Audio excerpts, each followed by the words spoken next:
just to pursue that, I mean, throughout this, over recent months, the secretary himself has repeatedly said that the holdout is Hamas. I mean, now that it's not over and done, but now that it's at this point, the administration is on its way out, is that still the stance that Hamas was the holdout to? Or obviously, the Israeli government has very messy coalition politics, and the far right parties there. Hamas has far and away been the chief obstacle to concluding this agreement, and that's been true especially since August or so. Now, there have been times that Israel has introduced new conditions and new proposals that have made it more difficult to get an agreement, just as Hamas at times has introduced new conditions and new proposals that made it difficult to get to an agreement.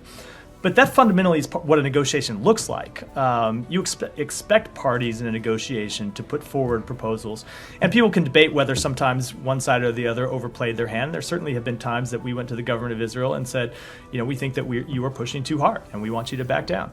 But I will say, really, for the past 5-6 months or so, it has been Hamas that at first was unwilling to negotiate, and then for a while unable to negotiate. So after this period in August, when we thought we were getting really close to a deal in July, and then in August, we saw Hamas at around that point just decide that they weren't going to negotiate off of their position anymore. They had a position and they weren't going to budge. They weren't going to move at all. And we were still at the table.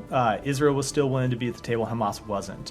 And that continued for some period of time. And then you had this period of time where Hamas, because of the death of Sinwar, wasn't able to really make decisions and could have conversations, but couldn't negotiate in any kind of meaningful way.